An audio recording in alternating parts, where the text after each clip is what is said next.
할렐루야 반갑습니다 여러분. 계속해서 말씀을 나눠보겠습니다. 다니엘서 12장 1절에서 3절 말씀인데요. 그때 내 민족을 호위하는 큰 군주 미가엘이 일어날 것이요 또 환란이 있으리니 이는 개국 이래로 그때까지 없던 환란일 것이며 그때 내 백성 중 책에 기록된 모든 자가 구원을 받을 것이라. 땅의 티끌 가운데서 자는 자 중에서 많은 사람이 깨어나 영생을 받는 자도 있겠고 수치를 당하여서 영원히 부끄러움을 당할 자도 있을 것이며 지혜 있는 자는 궁창의 빛과 같이 빛날 것이요 많은 사람을 옳은 대로 돌아오게 한 자는 별과 같이 영원토록 빛나리라. 아멘. 여러분, 마지막 대환란이 닥쳐도 하나님께서 택한 백성은 누구도 예외 없이 구원을 받습니다. 1절에서 지금까지 경험해 본 적이 없는 놀라운 일, 대환란에 대해서 예언하고 있는데 이 대환란은 그때의 내 민족을 호위하는 큰 군주 이 미가엘이 일어날 것이라는 진술에 비추어 볼 때 전쟁으로 인한 환란이 분명합니다. 여기서 우리가 주목해야 할 사실은 지금까지 경험해 본 적 없는 놀라운 일, 대환란이 언제 누구에게 임하느냐입니다. 본절은 대환란이 있게 될 때에 대해서 그때라고 시사하여 줍니다. 여기서 그때란 세상의 종말이 임박한 때며 역사 이래로 지금까지 그 어디에서 찾아볼 수 없었던 그런 환란이 임하게 될 때를 말합니다. 본절에서 말하는 개국은 세상이 열린 때를 말합니다. 따라서 본절에서 예언하는 환란의 대상은 세상에 속한 전 인류를 말합니다. 세상의 마지막 때가 이르면 한 전쟁으로 말미암아 이 세상에 속한 모든 인류는 상상하기 어려운 대환란에 직면하게 됩니다. 이 전쟁은 인류뿐만 아니라 영적 존재들까지도 총동원되는 전쟁입니다. 이 전쟁의 규모는 상상을 초월하는 어마어마한 것일 수밖에 없고 그로 인해 인류는 지금까지 경험하지 못한 대환란을 맞게 됩니다. 성경에서는 이 전쟁을 가리켜서 아마겟돈 전쟁이라고 부르고 있습니다. 주님은 이 대환란과 관련해서 그때에 큰 환란이 있겠음이라 창세로부터 지금까지 이런 환란이 없겠고 후에도 없으리라고 말씀하셨고 스가랴는 이 대환란의 때에 인류 중 3분의 2가 멸절하고 3분의 1만이 겨우 살아날 것이라고 이야기했습니다. 여러분, 성경에 기록된 것은 이루어지지 않은 것이 없듯이 장차 이루어질 것이라 예언된 대환란 역시 반드시 임할 것입니다. 이는 참으로 두려운 사실이 아닐 수 없고 이 세상에는 지금까지 많은 환란이 있었습니다. 그 중에서도 제2차 세계대전은 온 인류를 고통으로 몰아넣은 역사상 가장 크고 비참한 전쟁입니다. 이 전쟁으로 무려 5천만 명 이상이 사망하였고 부상자는 그 수를 헤아릴 수 없으며 전쟁 비용만 2조 달러에 이르렀다고 합니다. 그러나 세상 마지막 때에는 이와는 비교도 할 수 없는 일이 벌어집니다. 인류의 3분의 2가 멸절한다면 현재 지금 인구가 79억 가까이 되는데 약 45억 명 이상이 죽는다는 겁니다. 과연 이 대환란이 얼마나 심각한 것인지 상상이 가시는지요. 그런데 여러분, 본절에서 가브리엘 천사는 그때 내 백성 중 책에 기록된 모든 자가 구원을 받을 것이라고 말합니다. 여기서 내 백성이란 이스라엘로 상징되는 하나님의 택한 백성을 말합니다. 그리고 책은 하나님의 생명책을 말합니다. 전 인류가 멸절하는 위기 상황에서 하나님께서 택하신 자들은 구원을 받는 겁니다. 하나님께서 택하신 자들을 마지막 대환란에서도 하나님의 은혜로 살아남는다는 것입니다. 이들은 살아남은 채로 새롭게 변화되어서 하나님 나라에 들어가게 될 것입니다. 여러분, 마지막 대환란이 언제 이 세상에 도래할지는 아무도 알지 못합니다. 그러나 하나님의 백성인 우리에게는 그 마지막 대환란도 두려운 것이 되지 못합니다. 비록 대환란을 피할 수는 없지만 우리는 바로 그때에 하나님의 보호와 구원하심이 얼마나 완전하고 온전한 것인지를 체험하게 될 것입니다. 그래서 설령 우리 시대에 대환란의 때가 도래한다고 해도 저와 여러분 하나님을 의지하고 두려워하지 말고 담담히 그날을 맞이할 수 있습니다. 우리에게 진정 두려워해야 하며 마음을 기울여야 할 것은 환란이 얼마나 크고 고통스러운가가 아니라 하나님을 향한 믿음을 바르게 지키느냐 여부입니다. 여러분, 모든 사람은 마지막 때에 부활해서 영생 또는 영벌에 처해지게 될 것입니다. 2절에 보니까 땅의 티끌 가운데서 자는 자 중에서 많은 사람이 깨어나 영생을 받는 자도 있겠고 수치를 당해서 영원히 부끄러움을 당할 자도 있을 것이라며 하였습니다. 이 말씀 역시 1절과 마찬가지로 세상의 마지막 때에 있을 일에 대한 예언입니다. 본절에서 예언하는 사건이란 바로 인류의 대부활인데, 이 사건은 아마겟돈 전쟁으로 인한 대환란이 그친 후에 일어날 사건입니다.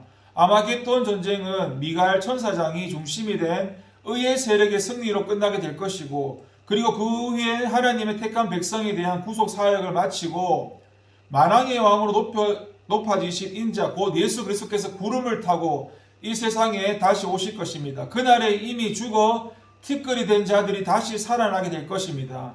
육체적으로 부활하게 되는 겁니다. 세상의 마지막 배에는 태초 이래로 죽은 모든 자들이 다 다시 살아나게 될 것입니다. 여기서 중요한 것은 마지막 배의 그 모든 죽은 자들이 다시 살아나지만 그 부활의 양태는 모두 같지 않다는 것입니다. 인류는 두 종류의 부활 중 한 부활을 경험하게 되는데, 어떤 이는 생명의 부활을 경험하고 다른 이는 심판의 부활을 경험하게 됩니다. 여기서 생명의 부활이라는 것이 천국에서 영생을 누리는 부활이며, 심판의 부활이라는 것이 지옥에서 영벌을 당하게 되는 부활입니다. 3절을 보면 지혜 있는 자는 궁창의 빛과 같이 빛날 것이라고 하였는데, 여기서 말하는 지혜 있는 자가 바로 영생의 부활을 경험할 자입니다. 그렇다면 이처럼 어떤 이들은 영생에 들어가는데 다른 이들은 영벌을 당한다는 건 무엇 때문일까요? 그것은 신학의 가르침을 통해 확실히 설명이 되는데, 그것은 영생에 들어가는 자는 하나님의 말씀에 순종하며 하나님께서 보내신 구원자이신 예수 그리스도를 믿는 자들이며, 영벌을 당하는 이들은 하나님의 말씀을 거역하고 예수 그리스도를 배척하는 자들입니다. 여러분, 하나님께서 의로우실 뿐만 아니라 자비로우시기에 당신의 아들이신 죄 없으신 예수 그리스도를 이 땅에 가운데 보내시고 그로 하여금 사람들의 죄를 담당하게 하셨습니다. 따라서 하나님의 말씀에 순종해서 예수 그리스도를 믿는 자는 그 죄 문제를 해결받고 하나님께서 새롭게 건설한 영원한 새 하늘과 새 땅에서 예수 그리스도와 더불어 영원한 영생의 부활을 누릴 것입니다. 그러나 이런 하나님의 자비와 용서의 은혜를 거부하는 자들, 자신들의 죄를 그대로 안고 죄를 고집하며 살아가는 자들은 당연히 그 죄로 인하여 심판을 받고 영벌에 이를 수밖에 없는 겁니다. 참으로 하나님의 말씀과 구원의 주가 되시는 예수 그리스도에 대한 태도에 따라서 각 사람의 영원한 운명이 좌우됩니다. 저와 여러분은 끝까지 하나님 말씀에 순종하고 예수 그리스도를 믿는 지혜로운 자들이 되시길 바랍니다. 물론 신앙을 지키기 위해서라면 이 세상에서 생명도 불사하는 위기를 맞이할 수도 있을 것입니다. 그러나 현세에서 겪는 그 같은 고난은 바울 사도의 지적처럼 장차 있을 영원한 영광과 좋게 비교할 수 없다고 했습니다. 이 세상은 덧없이 신속히 지나가듯 이 세상의 고난도 그러할 것입니다. 여러분, 설령 세상에서 환난을 당할지라도 그것이 잠깐 사이에 끝날 것임을 깨달아 알고 끝까지 예수 그리스도를 향한 신앙의 믿음을 지킴으로써 마지막 때 영생의 부활로 나올 수 있게 되기를 소망합니다. 천국에서 진실로 큰 자는 사람들을 의로운 길로 인도하는 자입니다. 3절을 보니까 지혜 있는 자는 궁창의 빛과 같이 빛날 것이요 많은 사람을 옳은 대로 돌아오게 한 자는 별과 같이 영원토록 빛나리라고 하였습니다. 여기서 지혜 있는 자는 2절에서 말씀하고 있는 마지막 때에 영생을 받게 될 자 중에 포함되는 사람입니다. 하지만 이 사람은 영생을 받게 될 자 중에서도 극히 존귀하게 영을 받을 자입니다. 본절은 지혜 있는 자가 궁창의 빛과 같이 빛날 것이라고 했는데, 이는 지혜로운 자가 지극히 영화롭게 될 것을 의미합니다. 이 지혜로운 자는 본절에 많은 사람을 옳은 대로 돌아오게 한 자와 같은 사람입니다. 이 사람은 그들이 옳은 대로 돌아오게 한 많은 사람과 분명 구별이 됩니다. 따지고 보면 옳은 대로 돌아온 사람이 바로 마지막 때에 영생을 받는 사람들이고, 그러한 점에서 볼 때 지혜 있는 자는 이미 옳은 대로 돌아온 사람일 뿐만 아니라 다른 사람들을 옳은 대로 돌아오게 하는 사람이라는 점에서 하나님께서 보시기에 귀한 사람이라고 할 수 있습니다. 이들은 핍박과 환난 속에서도 신앙을 견고히 지켜낼 뿐만 아니라 핍박과 환난, 악의 세력의 유혹을 인하여 믿음을 저버리고 타락의 길로 행하는 자, 처음부터 옳은 대로 행하지 않는 자들을 진리로 가르쳐서 옳은 대로 인도할 것입니다. 세상의 마지막 때에는 사람들이 바른 교훈을 받지 아니하고 귀가 가려워져서 자기의 사욕을 좋은 스승을 많이 두고 또 귀를 진리에서 돌이켜 허탄한 이야기를 좋게 될 것입니다. 이러한 때에도 진리를 가르쳐서 사람들을 옳은 데에 돌아오게 하는 일은 대단히 어려운 일입니다. 그러나 하나님은 바로 이들 지혜로운 자들을 높여서 궁창의 별과 같이 빛나게 하신다는 겁니다. 여러분, 이와 관련해서 주님은 죄인 하나가 회개하면 하늘에서는 회개할 것 없는 의인 99을 인하여 기뻐하는 것보다 더할 것이라 말씀했는데요. 하나님은 죄인이 회개하고 옳은 대로 행하는 것을 가장 기뻐하시고요. 많은 사람들을 가르쳐서 옳은 대로 돌아오게 하는 자를 하나님께서 얼마나 귀하게 여기시겠습니까? 하나님은 이들을 영생 얻는 모든 자 위에 높여서 더 영광스럽게 하실 것입니다. 성도들 중에서 영생을 얻는 자에게는 따로 상급이 없다라고 말하는 사람도 있습니다. 이유가 영생 그 자체가 최고의 상급이라고 말합니다. 사실 영생은 그 무엇과도 바꿀 수 없는 귀한 것입니다. 천하보다 귀한 것이 바로 영생입니다. 천하를 주고서라도 영생을 얻을 수 있다면 그렇게 해야 합니다. 그러나 성경에서 분명 영생을 받아 누려야 함을 역설하면서도 동시에 영생을 얻은 자가 모두 동등한 영광을 누리는 것은 아니라고 가르치고요. 우리가 우리 자신의 공로로는 하나님 나라에 들어가지 못하며 오직 하나님의 값없이 주시는 은혜로만 영생 천국을 누리게 된다고 할지라도 하늘에서 우리가 누릴 영광은 우리가 이 땅에서 어떻게 삶을 사느냐에 따라서 주어집니다.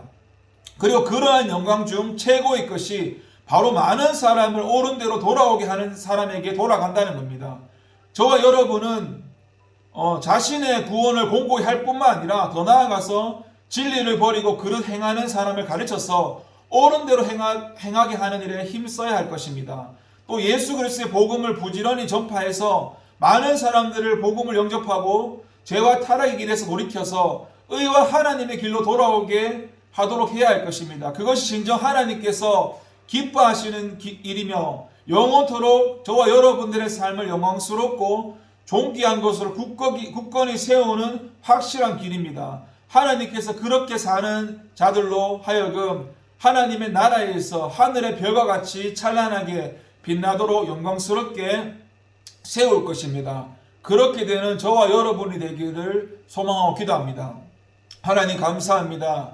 우리를 구원하신 은혜에 감사하고 하나님 그 은혜에 힘입어서 주님 주신 그 사명을 잘 감당할 수 있도록 주님 도와주세요. 감사드리고 예수님의 이름으로 기도드립니다. 아멘. 감사드립니다.